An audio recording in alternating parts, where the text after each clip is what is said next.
한 주간 동안 평안하셨습니까? 네, 오늘 우리가 본 성경은 룻기입니다. 축복이 임하는 삶, 7번째로요, 룻을 통해서 하나님께서 어떻게 우리에게 축복해 주시는가를 함께 살피고 선포되어지는 말씀 속에서 축복을 받고 살아가는 그런 귀한 성도님들이 되시길 바랍니다. 우리는요, 삶에서 크고 작은 선택들을 하게 됩니다. 어떤 선택은요, 우리의 인생의 방향을 완전히 바꾸어 놓기도 합니다. 오늘 본문 속 주인공 룻은요, 모압 여인이었습니다. 이스라엘 백성이 아닌 낯선 땅의 이방 여인으로서의 그녀의 삶은요, 불리함과 한계 속에서 살아가는 삶이라고도 이렇게 할 수가 있죠. 룻기를 읽다 보면 앞부분에는 어둡고 좀 안타까운 사건들이 등장을 합니다. 아무리 눈을 씻고 봐도, 성경을 봐도 룻이라는 여인의 삶에는 희망도 보이지 않고 소망도 보이지 않는 삶이라고 할 수가 있습니다. 절망적인 상황 속에 처해 있던 사람이 누구였느냐라고 한다면 룻이라고 할 수가 있죠. 그리고 이 룻이 시어머니를 따라 시어머니 나오미를 따라서 고향 예루살렘에 흉년이 들어서 어디로 오냐면 모압 땅으로 오게 됩니다. 모압 땅으로 와가지고요, 먹고 살기를 시작을 하죠. 근데 거기서 모압 땅으로 갔지만 그 땅에 흉년이 들고 말았습니다. 문제를 피해서 왔는데 또 다른 문제가 나타납니다. 먹고 살기 위해서 왔는데 먹고 살 게 없어졌죠. 이렇게 낯선 땅에 와가지고 살아가는 또 어떤 일이 벌어지냐면 자기 남편이 그 모압 땅에서 죽어버립니다. 그러니까 어떤 것도 남아있지 않는 그런 상황이 되어버리는 것이죠.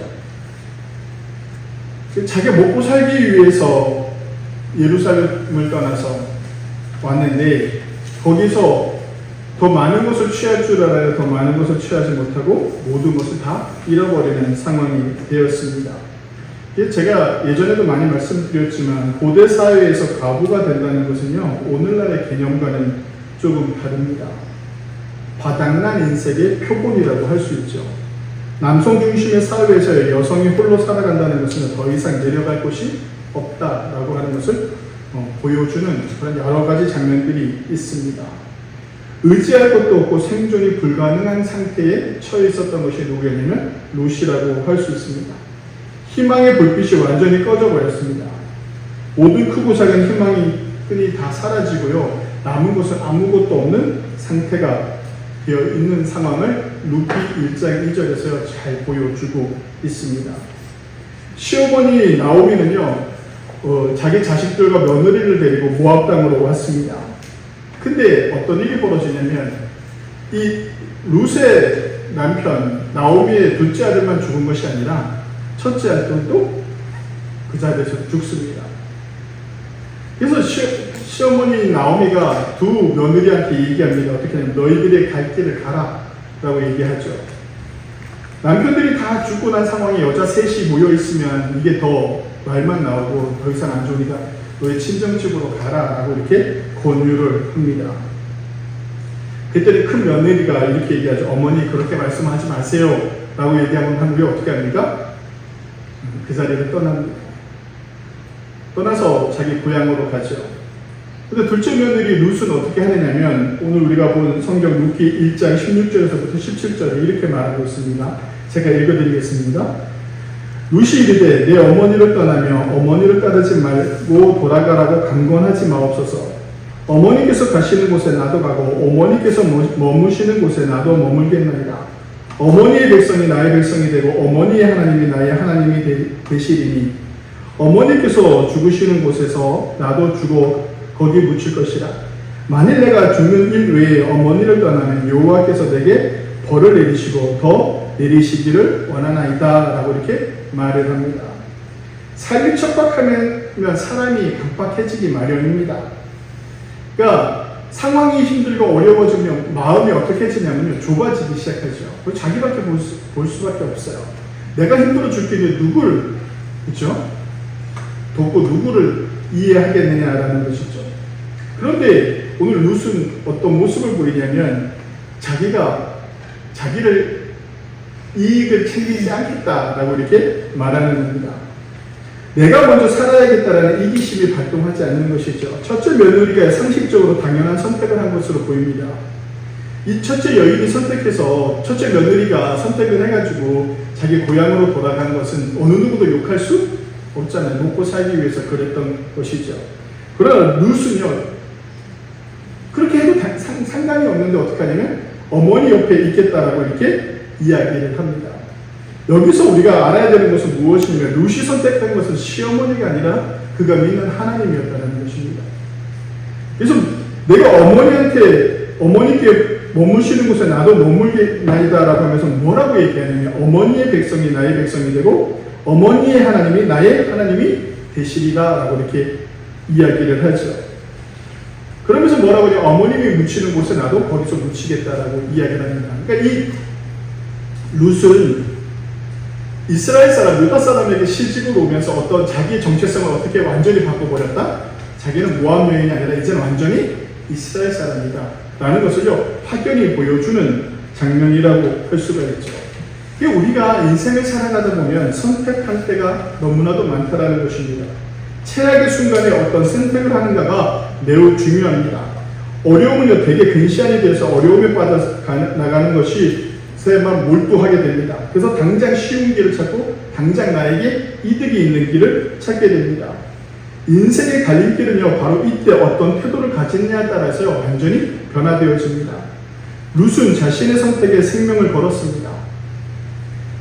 나는 죽어도 어머니를 선택하겠습니다. 내가 죽어도 하나님 안에서 살아가겠습니다 라고 하는 자기 생명을 거는 모습을 오늘 성경에서 보여주고 있는 것이죠.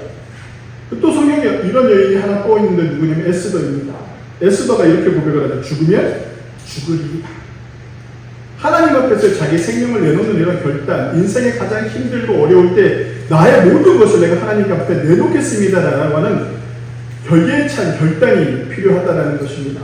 오늘 룻도요 어떤 모습을 보이냐면 절대절명의 위기입니다. 먹고 살 수 없어요.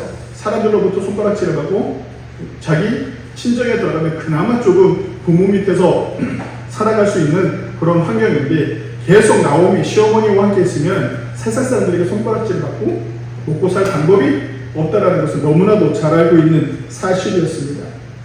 성경에서요 하나님의 축복을 받은 사람들의 특징은 인생의 갈림길에서 무엇을 선택했는가를 잘 보면 목숨을 건 선택을 합니다. 어떤 목숨을 건 선택을 하게 되냐면 내가 그래도 하나님 안에 있겠나라고 하는 선택을 하게 되는 것이죠. 우리 삶의 중요한 변화는요 생명을 건 선택이 있는 곳에 일어납니다. 누구를 위해? 하나님을 믿으며 하나님을 위해. 그런 의지적인 선택은요 우리가 가는 길을 완전히 바꾸어 놓습니다. 그 선택은요 하나님의 은혜 안으로 들어가는 행동이 되고 그 은혜 안에 머물게 되는 것이죠. 오늘 본문은요 룻이 보아스의 밭에서 곡식을 줍던 장면에서 나오는 본문이라고 할 수 있습니다. 보아스는요 그녀의 모습을 보고 축복의 말을 건넵니다. 이 말씀 속에서 우리는 룻이 보여준 신앙의 모습, 그 신앙 위에 임한 하나님의 축복, 그리고 현대 우리가 살아갈 때에 우리의 믿음의 길은 어떤 모습이어야 되는가라는 것을 함께 성경을 통해서 보고자 합니다. 룻의 신앙의 모습은요 소두에서 제가 쭉 설명드렸지만 겸손과 충성이 있는 삶이었습니다. 룻의 선택으로서 룻의 인생은요 급전적으로 변화되어졌는가라는 것이죠. 내가 시어머니를 선택하고 내가 하나님을 선택했어. 나는 이제 이스라엘 민족 하나님의 사람이 될 거야 라고 하고 난 다음에 룻의 인생이 급변했느냐? 그렇지 않아요. 시어머니를 따라 어디로 가냐면 시어머니 고향으로 오게 됩니다. 근데 거기서 가서 보니까 시어머니 고향에 시어머니도 가진 게 아무것도 없어요. 룻이 할 수 있는 일이라고는 뭐가 있었느냐면 시어머니가 나가지도 않는데 나이가 많아 시어머니가 나가서 할 수도 없어요. 왜? 그나마 유대인이니까 유대 땅에서 유대인이 시어머니가 움직이는 게 좋은데 시어머니가 움직이지 못하니까 어떻게 해요? 룻이 움직여야 돼요. 나가서 뭐라도 해야지 먹고 살 수가 있는 거죠. 근데 그게 할 수 있는 일이라고 뭐가 되냐면 이삭 줍기입니다. 여기서 그러니까 오늘 룻이요 유대 땅에 가서 첫 번째 한 일이 무엇이냐면 이삭을 줍는 일이었습니다. 이삭을 줍는다라는 것은 어떤 의미를 가지고 있는 유대인들 사회에서 그 볼이나 이런 밀을 재배를 하고 난 이후에 씨가 떨어지잖아요. 벼씨가 이렇게 떨어지고 한 거 있으면 어떻게 하면 떨어진 것을 줍지 않아요. 주우면 하나님 앞에 벌 받는다 생각을 해요. 왜냐하면 이렇게 자기가 추수를 쭉 하고 간 다음에 어떻게 하면 떨어진 것들은 어떻게 하냐면 동네에 가난한 사람들이 와서 그걸 줍게 하는 거예요. 근데 이거 줍는 것도 그냥 주울 수 없어요. 유대인이어야만 해요. 그리고 그 밭의 주인과 관계가 있어야만 해요. 그 이삭을 줍는 일도요, 결코 쉬운 일은 아니에요. 하지만 또 이삭을 줍는다라는 것은 그건 뭐예요? 나는 세상에서 가장 가난한 사람입니다라는 것을 보여주는 장면이라고도 할 수가 있습니다. 그러니까 이삭을 줍는다라는 가난한 자와 나그네를 위해서 구약의 제도 안에 있었던 하나의 풍습이라고 할 수가 있습니다. 자신이 가난하고 자신이 아무것도 없다라는 것을 세상에 드러내야만 먹고 살 수 있는 환경. 근데 나오미가 가서 이삭이라도 주어라 라고 얘기할 때 룻이 어머니의 말씀을 듣고 나갑니다. 자신의 배만 채우러 나간 것이 아니라 누구도 챙기기 위해서, 시어머니를 또 챙기기 위해서요. 그가 헌신하면서 순종하고 나가는 모습을 볼 수가 있죠. 오늘날 우리에게도 이런 모습이 필요합니다. 우리는 세상 속에서 높아지고자 하는 욕심보다는 하나님 앞에 겸손히 나가야 됩니다. 뭔가를 많이 가져야만 떳떳한 것이 아니라 가장 낮은 자리라도 그곳에 가서 내가 할 수만 있다라면 그 일을 감내하는 것. 이 자존심이, 룻이 자존심이 살아있었으면 이 일을 할 수가 있습니까? 없습니까? 없어요. 하나님 앞에 자존심을 내세우면 어떻게 되냐면 망하는 길입니다. 이것이 무엇을 의미하느냐면 룻이 하나님을 선택했다라는 것, 나오미를 선택했다라는 것은 무엇이냐면 내가 뭐라도 하겠습니다라는 것. 내가 하나님 앞에서 뭐라도 하겠습니다라고 하는 그런 다짐이 있는 모습이라고 할 수가 있죠. 이렇게 룻이 유대 땅에 와가지고 이런 낮고 가난한 사람들이 하는 이 일을 행할 때 어떤 일이 일어나냐면요, 그의 충성과 겸손을 통해서 하나님이 은혜로 화답하시기 시작합니다. 성경 룻기 2장에 보아스가 등장하면서요, 룻에게 이렇게 말합니다. 어떻게 말하고 있느냐면, 내 딸아 들으라, 이 밭에서 떨어진 것을 주며 다른 데로 가지 말고 나의 소녀들과 함께 있으라 라고 이렇게 이런 좋은 말을 듣게 됩니다. 여기서 우리는 룻이 어떤 사람인지 엿볼 수 있습니다. 룻은 보아스의 친절을 듣고 엎드려서 이렇게 얘기합니다. 뭐라고 얘기하면, 나는 이방인의 여인인데 당신이 어찌하여 나를 돌보시나이까? 라고 얘기하는 거죠. 나를 내쳐도 되는데 왜 이렇게까지 큰 은혜를 베푸십니까? 라고 하면서 더욱더 겸손한 모습을 보이게 됩니다. 그러니까 이스라엘 사람들은 모압 사람들을 좋게 보지 않습니다. 모압은 롯의 후손으로서 이스라엘과 여러 차례 전쟁과 갈등 속에 있었던 민족이라고 할 수가 있습니다. 그리고 또 갑으로서 그 자리에 왔다는 것은 부정을 탔다라고 이렇게 생각하는 사람들도 많습니다. 생각을 해보세요. 우리 한국 사회도 그렇지 않나요? 시어머니가 있는데, 시어머니 남편도 일찍 돌아가셨어요. 그리고 두 아들이 있어서, 그 여자에게 두 아들이 있어서 며느리를 봤는데, 그 두 아들조차도 어떻게 됩니까? 일찍 죽었다는 거죠. 그럼 그때 당시 사회에서는 어떤 소리를 들었을까? 우리나라에서도 어땠을 것 같습니까? 제가 예전에 아주 신학교 초반에 제가 너무나도 사랑하던 후배가 있었는데 그 후배가 결혼을 한 달 앞두고 죽었어요. 그것도 수련회, 학생분들 데리고 수련회 가서 제주도 가서 한라산에서 있다가 내려오다가 심장에 무리가 왔는지 갑자기 그 자리에서 5분도 안 돼서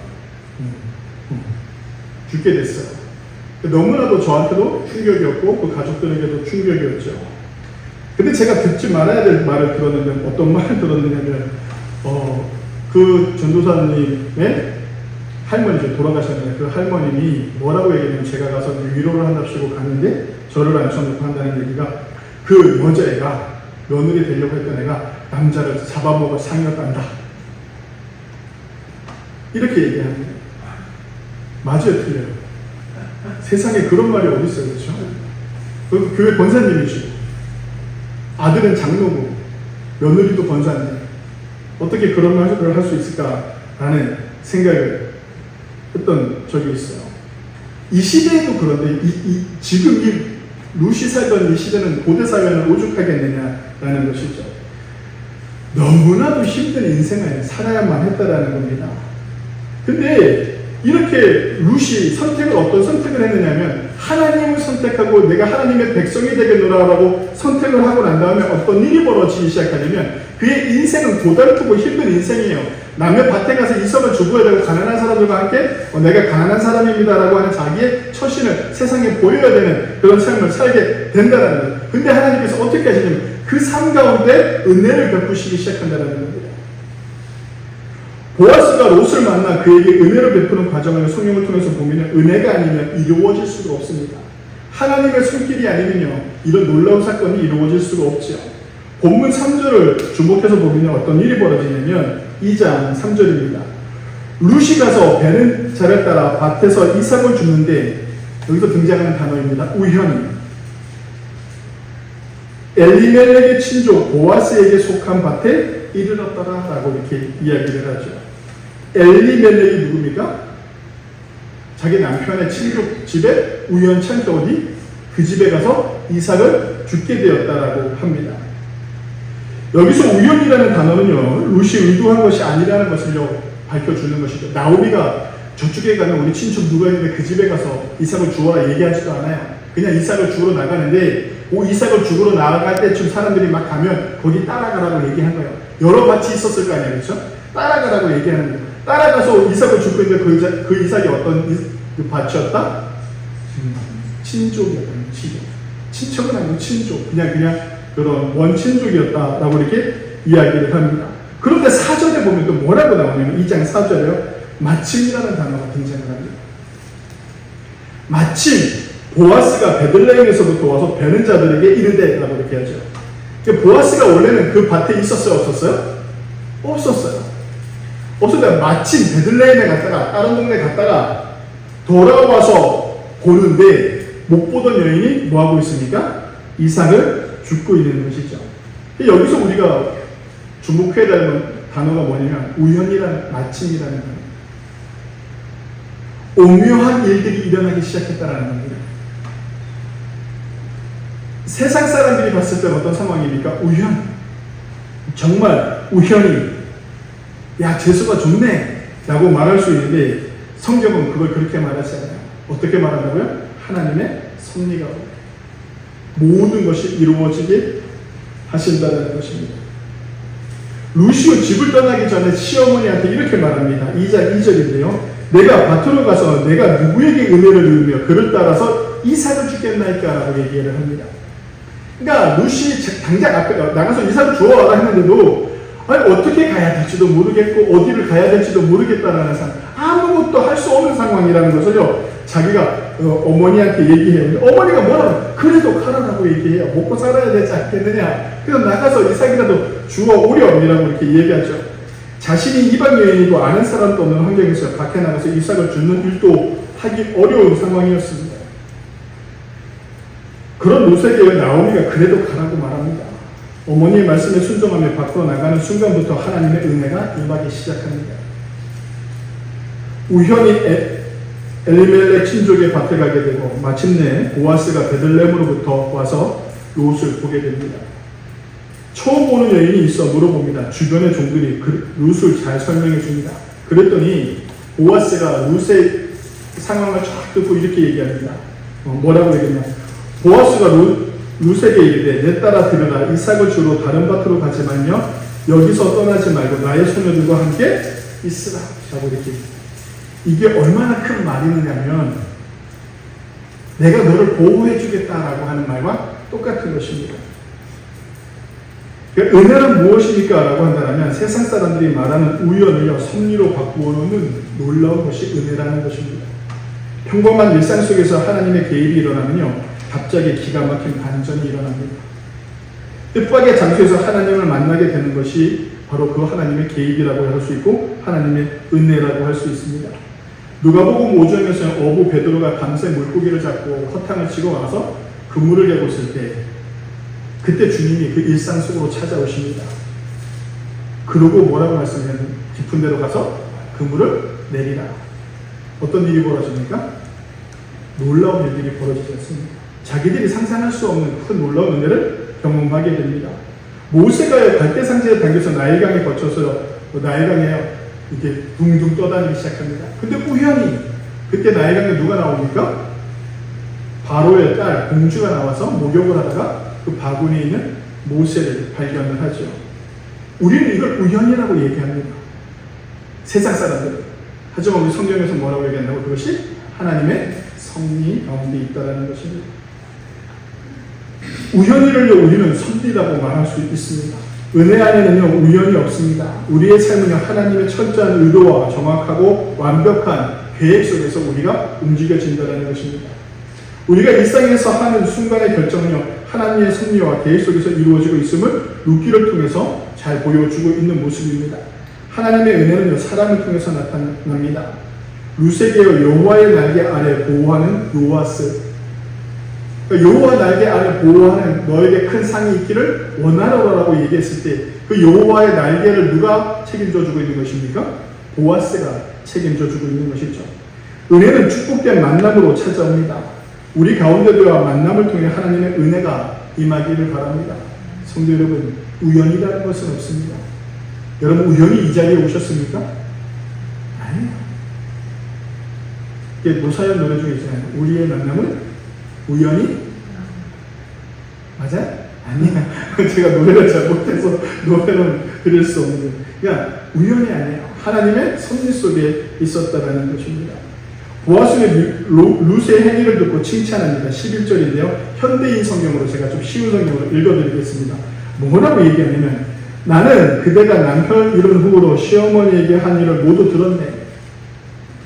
그리고 그대가 어떻게 부모가 있는 고향을 마다하고 이곳 나섰던까지 와서 살고 있는지도 나 다 알고 있네 라고 이렇게 이야기를 합니다. 그러면서 12절에 개역개정 성경이죠. 우리가 보는 개역개정 성경으로 여호와께서 내가 행한 일을 보답하시기를 원하면 이스라엘의 하나님 여호와께서 그 날개 아래 보호를 받으러 온 내게 온전한 상 주시기를 원하노라 라고 이렇게 축복의 말을 해줍니다. 여기서 중요한 단어가 무엇이냐면 여호와 날개 아래 보호를 받으라 라는 것입니다.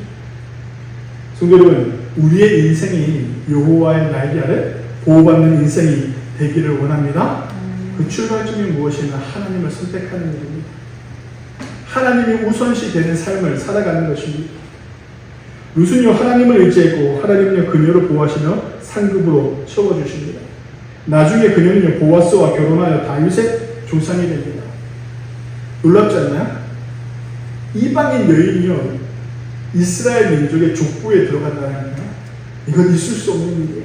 근데 그 족보의 시줄 보아스와 룻을 통해서 그 족보가 좀 이어져서 누가 탄생한다? 다윗과 예수님이 그 족보를 따라 탄생한다는 거예요. 놀랍지 않나요? 한 이방인 여인이 이스라엘 민족들이 어떻게 보던 여인?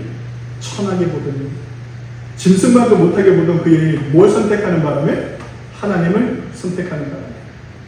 하나님을 선택하는 그 순간서부터 하나님께서 그에게 복을 주시기 시작하는데 어떤 복까지, 자손들에게 어떤 복까지? 예수님의 족보까지 이르는 그 놀라운 삶을 허락하신다라는 겁니다. 우리가 하나님을 의지하며 믿음의 길을 걸어갈 때 그 날개 아래 보호하시고 우리가 상상할 수 없는 방식으로 축복을 베푸시는 분이 누구시다? 하나님이라는 것입니다. 성도 여러분, 우리의 삶의 우선순위가 하나님이시기를 원합니다. 하나님의 영광을 위하여 살기를 다짐하는 저와 여러분들이 되시기를 바랍니다. 성도 여러분, 나의 개인의 신앙도 쌓아가는 것도 되게 중요하지만 내가 주님을 위하여 무엇을 하고 있는가? 내가 하나님을 위하여 무엇을 하고 있는가? 라는 것을 한번 생각해 보시기 바랍니다. 보아스를 통해서 사회로부터 받을 불합리로부터 어떻게 하냐면 보호해 주기까지 합니다. 현대인 성경으로 제가 읽어드리겠습니다. 8절에서부터 9절인데요. 그러자 보아스가 롯에게 가서 말하였다. 내 말을 듣게 이삭을 주러 다른 밭으로 가지 말고 여기서 우리 집 여자 일꾼들과 함께 있으면서 이삭을 죽도록 하게. 내가 젊은 남자들에게 그대를 건드리지 말라고 단단히 타일러 놓았네. 목이 마르거든 언제든지 물통이 있는 데로 가서 일꾼들이 길러온 물을 마시도록 하게 라고.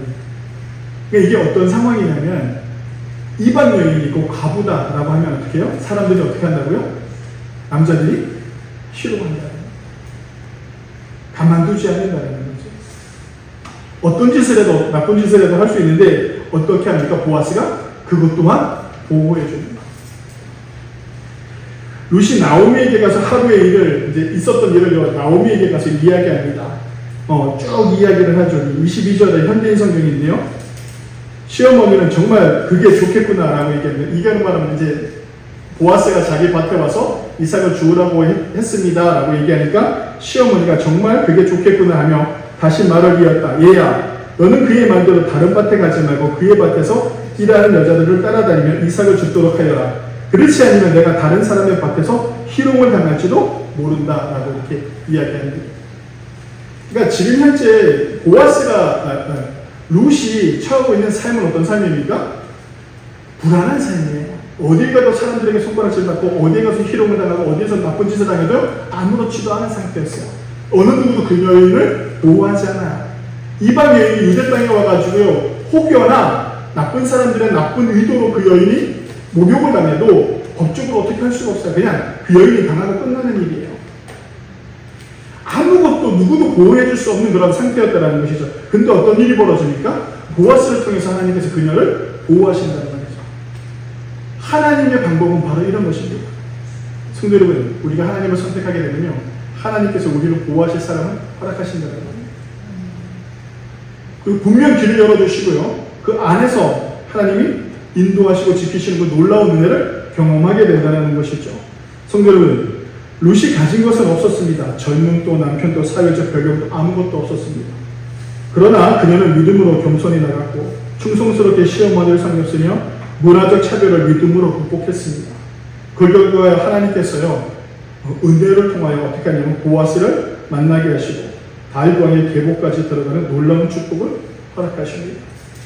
오늘 우리도 룻처럼요, 믿음의 발걸음을 내디뎌야 합니다.